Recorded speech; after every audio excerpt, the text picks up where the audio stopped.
messieurs, bonjour.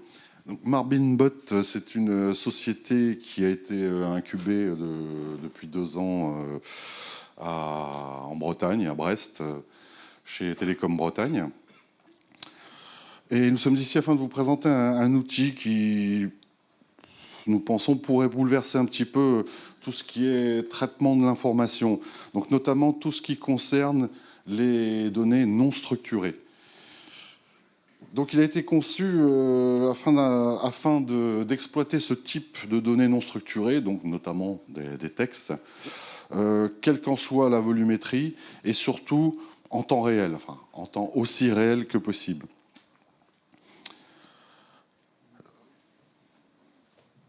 Aujourd'hui, les données structurées sont des données qui sont taguées, soit manuellement pour des données non structurées, soit dans des colonnes de base de données. Ici, il s'agit d'un système qui va permettre de taguer ces données par contexte. On verra un petit peu plus tard quelle est cette notion de contexte, mais ça correspond à peu près à la notion de contexte intuitive que nous avons, nous, en tant qu'humains. Donc il s'agit bien d'une technologie de type IA, de type intelligence artificielle. On l'a dénommée ici intelligence quantique. Pourquoi? Parce que les technologies d'intelligence artificielle aujourd'hui sont essentiellement basées soit sur des approches plutôt linguistiques, soit sur des approches statistiques, peu importe l'implémentation, qu'elle soit formelle ou sous forme de réseau de neurones. Ici, c'est un système qui est complètement inspiré en fait de la physique, et de la physique quantique notamment. Donc c'est une approche qui est totalement différente des approches classiques d'aujourd'hui, donc essentiellement statistique formelle. Et c'est également un outil qui a été conçu pour pouvoir s'intégrer dans les architectures existantes afin de leur offrir des possibilités supplémentaires de calcul de type contextuel et non plus des approches de mots-clés ou des systèmes de statistiques. Alors, c'est vrai que le terme quantique a tendance à faire un petit peu peur. En réalité, c'est juste une branche comme une autre de la physique. Et d'ores et déjà, les technologies quantiques ont amené des gros progrès dans l'industrie, notamment réduction de taille de disque dur et augmentation des capacités de disque dur. Donc là, c'est par exemple tout ce qui est effet de magnétorésistance géante, qui a été développé et mis en évidence à l'université de Grenoble, mais également d'augmenter la portée d'antenne GPS, également là, tout ce qui est mécanique quantique est utilisé pour augmenter les densités de gravage de chips. On a également, je n'ai pas mentionné ici, les nouvelles générations de RAM magnéto-optiques, magnétique, la sphintronique, qui est un pur effet quantique. Donc ici, nous avons appliqué effectivement un raisonnement qui est vraiment d'origine physique et non pas de traitement de l'information classique.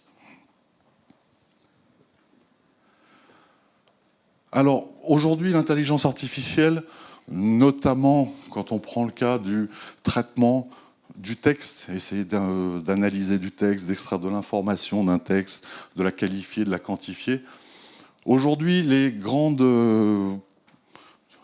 technologies sont, telles qu'elles sont décrites ici, sont des techniques qui sont essentiellement de type statistique, qu'elles soient implémentées sous forme de réseaux de neurones ou de vecteurs machines. Ce sont des implémentations commodes de processus statistiques et qui sont généralement aujourd'hui beaucoup basées sur les analyses de Markov ou des réseaux bayésiens.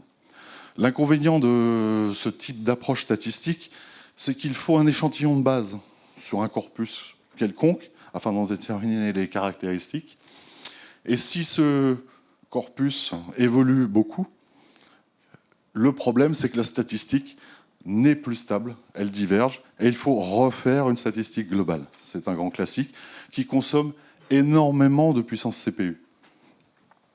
Donc, sur un système de type contextuel, comme la marque, on appelle la marque donc mémoire associative par renforcement de contexte, le procédé est totalement différent.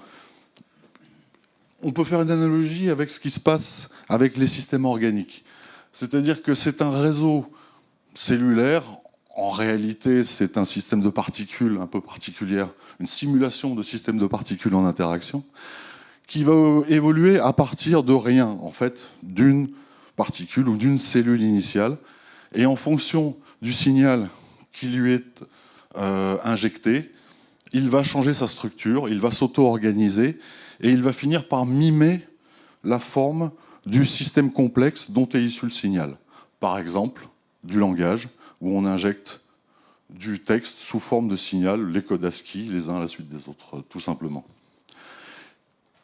Dans ce type d'apprentissage, à l'instar des systèmes organiques, qu'est-ce qui se passe ? Tout stimulus, toute nouvelle information qui est entrée dans le système est aussitôt répercutée dans sa globalité. Il n'y a pas de réévaluation globale à faire. C'est un gros avantage par rapport à des systèmes plus statistiques. Donc, n changements, en fait, on a toujours le même calcul, toujours le même type de comportement au niveau des cellules élémentaires qui font que l'information se diffuse à l'intérieur des structures de la mémoire.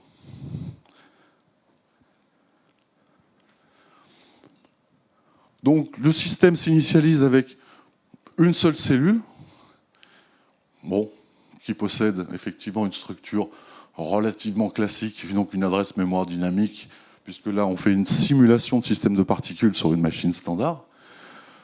Il y a un comportement logiciel complètement unique et qui est totalement indépendant du signal qu'on va pouvoir introduire, qui n'a strictement aucun présupposé sur la nature du signal qui est entré.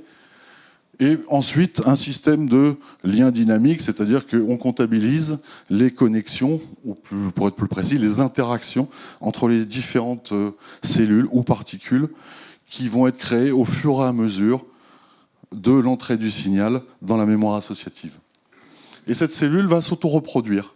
Et elle va créer elle-même, elle va se transformer en un système complexe au sens physique, c'est-à-dire un système de n entités, n étant un très grand nombre, qui sont en interaction, quel que soit le type d'interaction. Il en résulte des propriétés assez intéressantes, c'est que c'est un système qui fait de l'auto-apprentissage et surtout de manière totalement non supervisée. Ça, c'est un point important, dans la mesure où il n'y a strictement rien à faire, on injecte le signal, donc en l'occurrence, pour ces versions-là, du signal texte, et la mémoire associative se débrouille seule à fabriquer ces structures à partir du signal entré.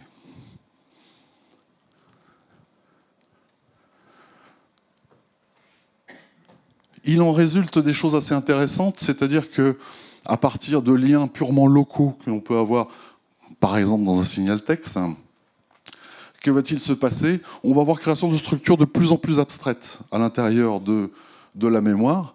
Au départ, des structures qui vont ressembler à des mots, on le verra un petit peu plus tard, à des phrases, enfin ce genre de choses. Donc des choses qui ressemblent au signal. Et par la suite, il va y avoir un système d'abstraction. On va avoir des notions de contexte. On verra que cette notion de contexte correspond tout à fait, quand on injecte du texte, à la notion intuitive que nous-mêmes avons d'un contexte textuel. Comment se passe le processus ? C'est un processus qui est toujours extrêmement élémentaire. Au tout départ, là, c'est le texte ASCII. Les codes ASCII sont envoyés en tant que signal. Il n'y a absolument aucune présupposition, encore une fois, sur la nature du signal en entrée. On ne sait pas que c'est des lettres, on ne sait pas que c'est du texte, on ne sait pas, etc. Ce sont simplement la succession des codes ASCII.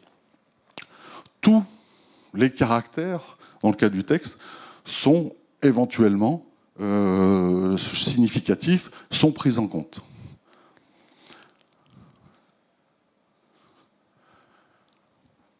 Donc au départ, il y a simplement la première phase, c'est l'apprentissage et la détection des différentes formes élémentaires du signal.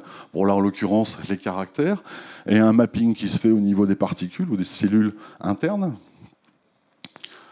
Par la suite, les interactions dans le signal entrant, également en interne, vont commencer à créer des agrégats qui peuvent justement avoir un contexte entre eux, des relations entre eux, Ceux qui ne sont pas en contexte sont purement et simplement éliminés. Ne reste que l'information qui peut appartenir à des contextes. Et petit à petit, par rapport au signal entrant, on va avoir création de formes qui convergent tout à fait vers la notion que nous avons nous-mêmes de mots ou d'agrégat de mots ou de locution. L'autre avantage, c'est que une locution ou un groupe quelconque de signal qui est jugé comme significatif, c'est-à-dire appartenant à un contexte quelconque, c'est son encombrement. C'est-à-dire qu'une locution, par exemple, comme celle-ci, aimer la vie, devient quelque chose d'entièrement autonome. C'est plus réellement la vie, c'est plus réellement aimer, ça vit sa vie, entre guillemets, en tant qu'unité d'information, et ça ne prend pas en mémoire, ou dans les structures de la mémoire associative, ça ne prend pas plus de place que l'une des cellules de base qui code un caractère élémentaire du signal entrant. Alors, jusqu'à maintenant, qu'est-ce qu'on faisait? On étudiait, par exemple, un cerveau organique, on essayait d'étudier son fonctionnement, et on essayait de reproduire des tendances, de mesurer des tendances et de reproduire statistiquement son fonctionnement, là, dans le cas du texte notamment. Avec des systèmes comme Lamarck, ce sont les données elles-mêmes qui auto-organisent le système contextuellement. Ça ressemble étrangement, pour autant qu'on puisse en juger sur les dernières recherches qui ont eu lieu sur le fonctionnement de la mémoire sémantique chez les humains, ça ressemble beaucoup fonctionnellement, hein, s'entend, au processus que nous utilisons nous-mêmes. Alors, à quoi ça peut servir? Faire de la connaissance, apprendre des mots, apprendre des contextes, des relations, etc., ça paraît un petit peu abstrait. Mais en fin de compte, quand on a des grandes bases de données, notamment le problème des big data, comme le disait tout à l'heure précisément l'orateur précédent, c'est bien beau de stocker les données. On peut stocker énormément de données, donc là, il n'y a pas de problème, ça on sait le faire aujourd'hui. Le problème maintenant, c'est d'y accéder et surtout de les analyser. Aujourd'hui, pour les analyser, bon, typiquement, des cabinets comme IDC ou autres estiment que environ 3-4% des données non structurées, hein, encore une fois, sont aujourd'hui utilisées. Les autres ne sont tout simplement pas vraiment accessibles. L'avantage de travailler avec des mémoires associatives, c'est qu'on pourra utiliser les structures de cette mémoire, les connaissances qui ont été établies automatiquement par cette mémoire, pour travailler non plus par des approches de type mots-clés, grand exemple classique, mais par des approches de type contextuel. On va s'attacher aux contextes qui sont contenus dans un document, ça peut être des contextes de forme, président de la République, qui est une forme autonome, mais ça peut être des choses beaucoup plus complexes, c'est-à-dire qu'un contexte peut très bien être, on le verra un petit peu plus tard, mais orange dans le cas de l'arbre fruitier. Là, on a un contexte précis.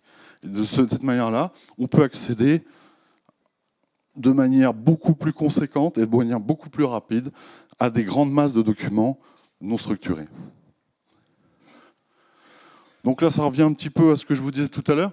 Le principe de base n'est absolument pas, encore une fois, une tentative de modélisation d'un cerveau organique ou autre. Les principes de base sont vraiment issus de la physique à très très bas niveau. Mais on s'aperçoit sur les dernières recherches en cours sur le fonctionnement du cerveau humain qu'on a des structures contextuelles qui ressemblent étrangement à celles qui peuvent être obtenues via un système d'origine quantique comme le nôtre dans le cerveau humain. C'est-à-dire que c'est la redondance des liaisons et surtout leurs interrelations entre les différents neurones qui représentent des contextes de données ordonnés, ce qui est exactement le même principe de fonctionnement de Lamarck. Ce n'est pas le même hardware, bien sûr, ce n'est pas les mêmes contraintes, mais le principe sous-jacent a l'air d'être relativement universel. Alors, on parle beaucoup de contexte, et ça paraît un peu trivial pour nous, puisque c'est quelque chose que nous résolvons de manière évidente à tout instant en des temps records, mais un mot, si on prend l'exemple d'un mot, qui est déjà une chose, une information d'assez haute précision, puisqu'on a déjà segmenté le signal pour arriver à la notion de mot, etc. Mais un mot tout seul ne signifie pas grand-chose. Regardez quelque chose comme orange. Orange, bah vous voyez, il y a plein d'exemples possibles. Quand vous parlez d'orange, il va falloir rajouter d'autres termes, rajouter du contexte pour savoir de quelle orange vous voulez parler. Et ça, c'est vrai à tous les niveaux. Donc, une des solutions que l'on a dans la langue, c'est de fabriquer des contextes qui sont des agrégats. Ce sont des contextes on va dire, de niveau 1, qui paraissent évidents, qui sont présents dans le signal. Encore faut-il être capable de les détecter et de les retenir, de ne retenir que ceux qui sont valides. Si on fait toute la combinatoire de tous les mots qui peuvent apparaître les uns à côté des autres, on arrive à des quantités astronomiques. Et on n'a pas de solution pour résoudre ce type d'explosion combinatoire. Ici, ce que font les mémoires associatives par renforcement de contexte, c'est que dans un premier type de contexte, qui sont des contextes de forme, on a déjà une résolution contextuelle possible. On a déjà donc deux termes qui se transforment en une seule nouvelle unité complètement autonome. Au-delà de ça, cette notion de contexte se généralise sur des contextes de type associatif. C'est-à-dire qu'ici, chacun des termes qui ont été éventuellement passés en locution se retrouve localement liés ou en interaction avec d'autres termes, d'autres particules, d'autres cellules dans le système. La différence avec un système qui va faire que des liens locaux, c'est que quand une nouvelle forme a été détectée, soit, comme je vous le disais tout à l'heure, soit elle arrive à se greffer dans un contexte, soit elle disparaît purement et simplement. Donc typiquement, une nouvelle forme, on a pris l'exemple de bigaradier parce que typiquement, c'est quelque chose que nous ne connaissions pas, mais à l'apprentissage d'un terme comme bigaradier, on s'aperçoit qu'il se retrouve complètement en relation avec d'autres termes qui sont autour de orange amer et fruit, donc dans un contexte de l'orange, le fruit. Et c'est la même chose à tous les niveaux des entrées de signal. Alors, comme il n'y a absolument aucune présupposition sur la nature du signal entrant, et sur sa forme, sa structure, un des gros avantages de ce type de mémoire à renforcement de contexte, c'est qu'elle est totalement indépendante du langage qui a été utilisé. Donc, que vous rentriez de l'anglais, du français, de l'espagnol, de l'italien, vous obtiendrez toujours un résultat similaire, à savoir des formes qui sont humainement interprétables, mots, agrégats de mots, et des contextes, cette fois-ci plus associatifs, qui eux-mêmes sont humainement interprétables. Et tout ça se fait absolument sans aucune intervention humaine et sans aucun présupposé sur les données qui ont été rentrées. À partir de ce traitement contextuel, c'est une des propriétés un petit peu émergentes de ce genre de système, on a des gains de performance, ce qui n'était pas forcément le but recherché initialement. Mais d'une part, l'information est très très faiblement dupliquée, voire pas du tout au sein d'un tel système. Donc, on manipule au final beaucoup moins d'informations. Si on doit parler d'orange et qu'on a précisé un contexte, on va prendre la famille d'Orange Nassau, et on ne va pas se préoccuper aussi de traiter des documents dans lesquels ça peut être le fruit, ça peut être l'agent orange, ça peut être plein d'autres choses. C'est-à-dire qu'on restreint directement l'arbre de décision et on va beaucoup plus vite. Des tests de métrique ont été faits à Bretagne Télécom sur des corpus imposés, en l'occurrence c'est Wikipédia français, anglais, donc 1,5 million, 4 millions d'articles. Et on mesure, dans un cadre d'application classique de search, et on s'est aperçu, les mesures ont démontré qu'on avait des gains en temps d'accès aux données qui étaient de l'ordre de 10 fois plus faibles que des systèmes classiques à mots-clés, de type Lucene ou de type Google ou autre en version intranet. Voilà ce type de métrique. Par ailleurs, dans la mesure, alors c'est plus difficile à évaluer parce que c'est une évaluation de type humaine, en termes de pertinence, à partir du moment où on a fait un traitement contextuel, et on fait effectivement à condition qu'il corresponde bien à la contextualisation que nous-mêmes, humains, aurions fait, les données ont plus de pertinence, au sens traditionnel du terme. Alors, l'autre avantage de tout ça, c'est que à terme, ce genre de technologie, ce genre de mémoire, sera moins consommatrice d'énergie, grâce effectivement à ce gain d'un ordre de facteur 10 en mode de simulation logicielle. Notre but à terme, c'est d'arriver à fabriquer une version matérielle, c'est-à-dire un chipset qui sera à très bas niveau, qui se situera en termes de informatique à peu près au même niveau qu'un processeur, qu'une RAM, qu'un GPU. Donc quelque chose un composant de très très bas niveau. Ici, aujourd'hui, nous faisons des simulations logicielles de ce système de particules. Avec une implémentation matérielle, on en gagnerait encore environ un ordre de grandeur.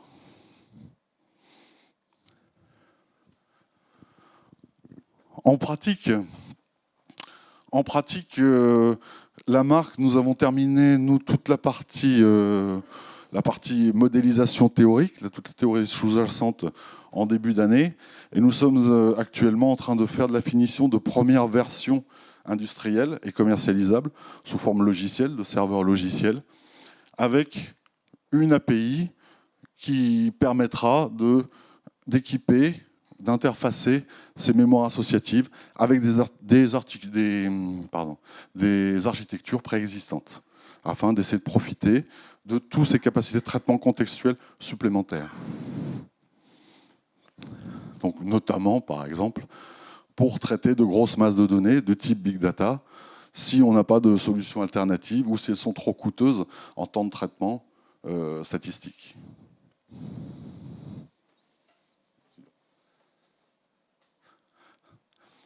Donc, pour la problématique purement du big data, encore une fois, c'est un des applicatifs possibles. Aujourd'hui, le gros problème du big data, c'est que les informations sont insuffisamment taguées, soit automatiquement, soit via des ontologies.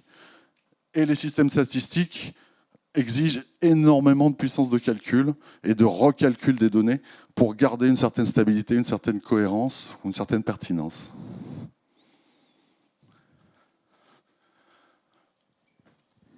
Donc, cette capacité d'auto-apprentissage permet le tagage absolument automatique. Il n'y a absolument aucune notion de statistique. Et chaque insertion, chaque nouvelle insertion de données est toujours en contexte et ne nécessite absolument aucun traitement supplémentaire. Tout le système est incrémental. Aujourd'hui, nous travaillons essentiellement avec des laboratoires qui veulent intégrer notre API, voire éventuellement améliorer la partie API. Pour l'instant, nous travaillons avec l'INRIA dans le cadre d'un projet qui s'appelle Coming Web, Coming Next, qui a fait une première évaluation et qui a décidé, dans une seconde phase, d'utiliser au maximum les marques au sein de ce grand projet, compte tenu des résultats de la première phase qui vient juste de se terminer. Nous cherchons également des sociétés partenaires pour faire des applicatifs. Notre système étant un système très bas niveau, ce n'est pas un applicatif en tant que tel, c'est un système de développement qui va permettre d'utiliser ce type de mémoire associative. Et puis, évidemment, des partenaires à terme, dans les 3-4 ans, pour éventuellement industrialiser un premier processeur de contexte matériel. Voilà, c'est un petit peu tout pour cette présentation rapide. Je peux vous montrer quelques petites choses pratiques et puis ensuite on pourra répondre à vos questions si vous avez des questions.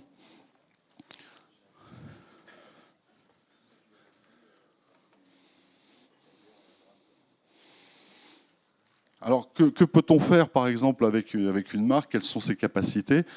Alors, un exemple rapide, c'est sur un de nos sites, justement, nous avons conçu des moteurs de recherche basés sur le contenu Wikipédia, par exemple français et anglais, et qui ont permis de faire ces fameuses métriques par Bretagne Télécom, et surtout de montrer quelques exemples de fonctions extrêmement simples du point de vue de la mémoire associative, mais qui sont intéressantes dans la mesure où ce sont des fonctions contextuelles. Si je prends quelque chose comme Orange, on revient sur le fameux Orange, donc ici on a un accès par mots-clés, c'est absolument standard, mais on a une petite fonction ici qui est en fait une recherche par similarité de contexte. Quand on active cette fonction, qu'est-ce qui se passe? On demande à la marque une analyse contextuelle du contenu de cet article, d'en déterminer les 2-3 principaux contextes actifs et de faire une recherche sur ces contextes et non plus sur les mots-clés. Donc si je vais sur quelque chose comme l'agent Orange, ici j'ai une prévisualisation du résultat, on voit que ici c'est bien le contexte de ce fameux agent Orange qui a été utilisé pendant la guerre du Vietnam, qui a été discriminé. On ne travaille plus en termes de mots-clés. L'autre avantage, c'est que vous voyez qu'une requête contextuelle, en termes de temps CPU, est tout à fait comparable à une requête classique de type mots-clés. Donc, ce qui peut permettre de faire des navigations avec des interfaces plus ou moins sophistiquées, plus ou moins explicites en termes de contexte, de faire des navigations non plus par mots-clés, mais en utilisant carrément l'intégralité du contenu contextuel d'un article. Ça permet une bien meilleure discrimination, une bien meilleure approche et exploration du contenu global des données. Ça a quelques effets intéressants. Si on prend un petit peu notre mentor, je ne sais pas si vous connaissez, mais notre académicien des sciences distingué de Bretagne Télécom, Claude Bérou, qui est l'inventeur des turbocodes. Bien, si je demande une requête de similarité sur le contenu de l'article sur Claude Bérou, je vais avoir un contexte de traitement du signal. Tout ça, c'est mes diaming, etc. On voit ici Alain Glavieux qui était le co-découvreur de ces fameux turbocodes. Et donc, si je choisis ce résultat, quand je regarde l'article sur Alain Glavieux, curieusement, mais dans Wikipédia, il n'y a absolument aucune mention de Claude Bérou. Donc vous voyez bien, ce n'est pas une approche du tout de type mots-clés. Les termes qui ont été activés ici, ce sont très probablement la médaille Richard Hamming, mais tout le contexte de traitement du signal. Ça permet également de résoudre pas mal de problèmes d'ambiguïté dans les textes.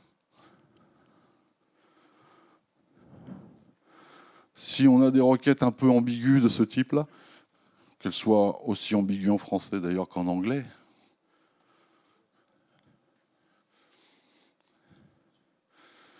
vous voyez que des choses comme ça, page, plan, bon, ça ne veut pas dire grand-chose.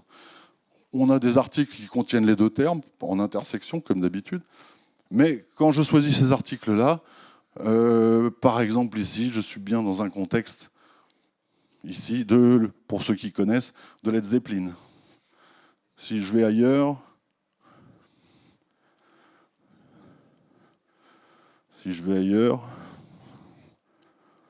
vous voyez qu'ici, je suis dans le contexte, pour ceux qui connaissent ou qui apprécient, je suis dans le contexte du vin, etc., etc. Tout ça parce qu'il y a eu une analyse, temps réel du contenu de l'article au moment de la requête. Dernière petite chose que je peux vous montrer, c'est on va pouvoir, c'est encore le mieux, le côté pratique des choses, c'est lancer carrément en partant de zéro une séance de lecture, entre guillemets, pour une marque. Donc là, j'instancie un des serveurs avec une marque et je vais lui faire lire des textes de Wikipédia et on va regarder un petit peu qu'est-ce qui peut se passer localement au niveau de certains termes dans la mémoire associative. Donc ça permettra de voir que le système fonctionne sans aucune intervention humaine. Ici, une marque a été instanciée. Vous voyez que ici, qui 0, celle 1, on a donc notre cellule d'origine, donc notre particule d'origine. Il y a une table de données qui contient des articles de Wikipédia, 1 200 000 articles à peu près. Et là, je vais lancer une requête via l'API pour soumettre un certain nombre de ces articles à la marque automatiquement, et on va regarder un petit peu ce qui se passe dedans. Pour ce faire, on va utiliser un petit client graphique qui nous donnera une idée.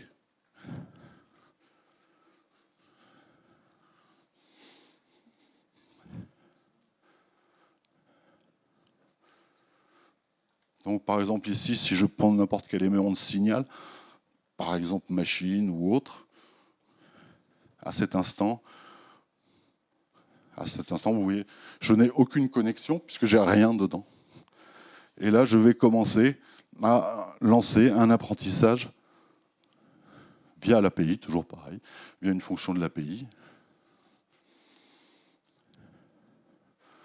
Donc vous voyez ici, il y a des évolutions, les nombres d'articles qui passent, l'évolution du nombre de connexions, du nombre de particules, du nombre de cellules. Et là, maintenant, je peux aller commencer à regarder ce qui se passe au niveau de la mémoire associative. Donc ici, ça veut dire que déjà, d'ores et déjà, la notion de segmentation du signal a déjà été résolue.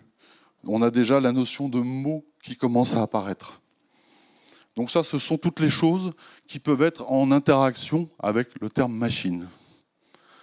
Si je continue, les choses ont évolué depuis tout à l'heure. Vous voyez qu'ici, on a déjà la notion de locution qui est apparue. Homme-machine, langage-machine.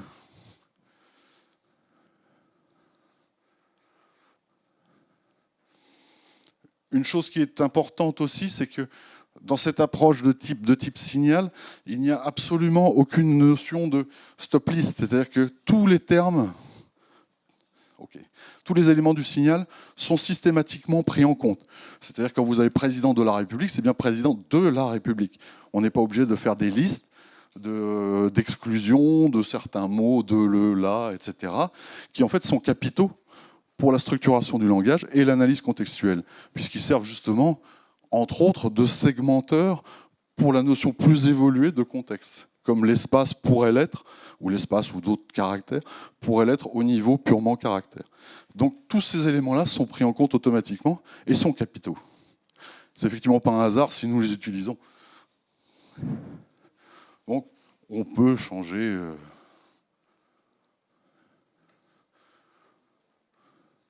Vous voyez, les choses évoluent d'elles-mêmes.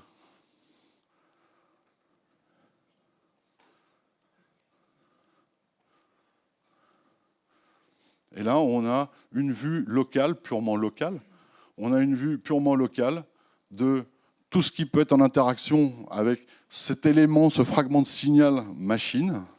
Et on peut, comme ça, se promener dans l'ensemble du réseau des interactions qui ont été constituées automatiquement par la marque. C'est une vision qui est purement locale, dans la mesure où on ne voit pas à ce niveau-là l'apparition des contextes, puisque cette vue-là ne permet pas de la voir. Mais toute l'organisation, j'allais dire horizontale, de ces connexions forme justement ces fameux contextes. Voilà, donc si vous avez des questions...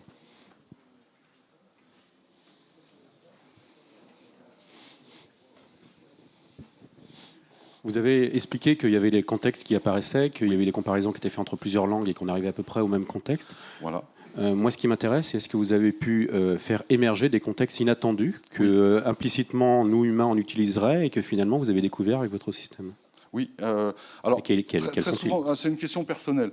C'est-à-dire que très souvent, avec ce genre de système, on a, nous, sur un terme ou sur un contexte donné, on peut avoir une certaine idée, et on peut avoir, par surprise, apparaître des choses qu'on ne connaissait pas. On parlait tout à l'heure du bigaradier. Le bigaradier, je ne connaissais pas. Et là, j'ai vu instantanément qu'en fait, bah oui, il appartenait donc au contexte de l'orange et du fruit.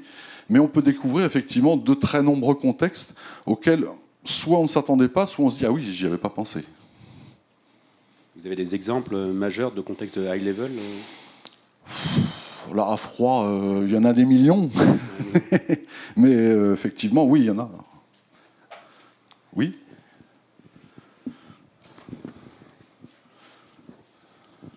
D'un point de vue algorithmie, j'ai énormément de mal à saisir la différence entre ça et soit un radix tree simple, parce que j'ai l'impression qu'on est que sur du contexte NLP, donc soit un radix tree assez simple, soit un tiger n-gram lié par des graphes, quoi. Enfin, j'arrive pas à saisir la différence. Qu'est-ce qui est quantique là-dedans? Alors, l'une des différences, c'est que le système est totalement indépendant du signal. La version que vous voyez là est spécialisée dans du signal de type texte, c'est-à-dire qu'il y a une hypothèse de segmentation de 8 bits en entrée. Donc, elle n'est pas universelle binaire. Mais les mémoires associatives sont essentiellement binaires, c'est-à-dire que ça marchera pour tout type, ça marche pour tout type de signal. C'est un système complexe, un peu, il faut le voir comme un système complexe caméléon, qui va se transformer petit à petit dans la même structure que le système complexe dont les données en entrée ont été soumises. J'ai une question un peu moins... Ici ? Oui, question un peu moins pointue que mon collègue là, mais qui concerne les entrées-sorties. Vous avez expliqué un peu l'entrée qui se fait par une cellule. Oui. Ma question, c'est tout le signal est toujours soumis via cette cellule et ensuite le réseau se crée derrière, ou est-ce qu'ensuite on a une interface d'entrée plus large, et puis en sortie finalement, comment on va requêter le système en fait? Quel est le point d'entrée pour requêter le système? Oui, alors ça c'est le rôle effectivement de l'API. Alors autant l'entrée, j'allais dire, du signal est relativement passive et triviale, il suffit de fournir l'information au système. L'exploitation de cette information va vraiment dépendre de l'applicatif que vous désirez faire. Et là, on a une API de bas niveau qui représentera probablement le jeu d'instructions du futur processeur, mais également nous sommes en train de finir avec l'INRIA justement une API plus simple, de plus haut niveau de manipulation des contextes. Il faut voir ça un peu comme un compilateur C.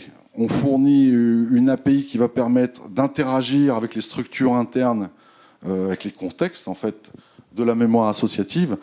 Et à partir de ce moment-là, il va falloir imaginer les applications à écrire par-dessus. La soumission du signal, c'est via une simple fonction d'API, c'est totalement transparent. Et en fait, le signal, entre guillemets, se répand en interne dans la structure de la mémoire associative, au fur et à mesure qu'elle se construit. Voilà, c'est la cellule initiale qui va faire le dispatcher initial, et elle n'a plus aucun rôle que ça. D'ailleurs, on va dire c'est le super segmenteur par défaut de ce signal. Désolé, j'en ai.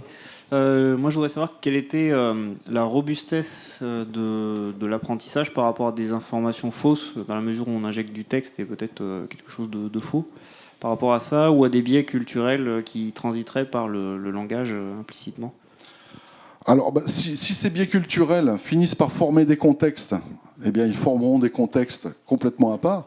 Si maintenant on rentrait par exemple du langage SMS, on verrait qu'on aurait création de sortes de bulles de contexte qui vont contenir du langage SMS. Donc pour ceux que le langage SMS intéresse, eh bien, ils pourront y accéder. Mais tant que c'est contextuel, il va la mémoriser.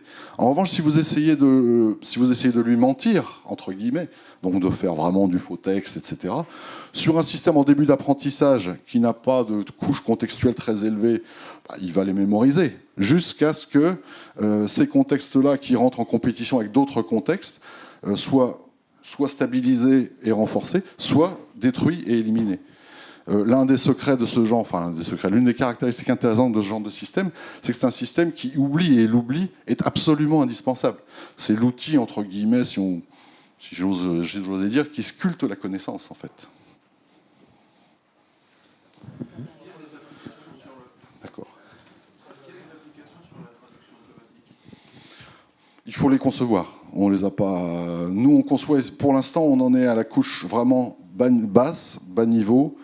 Et on fournit des serveurs et l'API pour interagir avec le serveur. Maintenant, il va falloir fabriquer des applications. Alors, une des plus évidentes, c'est ce que vous avez vu tout à l'heure, un moteur de recherche tout simple, tout basique. Mais pourquoi pas, puisque une résolution contextuelle va faciliter grandement les problèmes de résolution d'ambiguïté en cas de traduction. Ça pourrait être utile. Alors ça, ce seront les versions futures. Il sera intéressant de voir quels seront les résultats sur des images. On n'a pas fait de tests sur les images, on a fait des tests sur de l'ADN, par exemple, ou ce genre de choses. Mais là, il faudra attendre qu'on ait terminé les versions pure signal, pure binaire. Donc ça, c'est sur les simulations logicielles, il faut encore attendre encore au moins 18 mois. Et pour le matériel, si on arrive au chipset, le chipset, c'est prévu pour le processeur, c'est prévu pour dans 3-4 ans. Il y a quand même encore pas mal de travail de ce niveau-là. Encore une fois, le travail de modélisation théorique, on l'a fini en janvier. On a posé les brevets que très récemment, il y a environ un mois.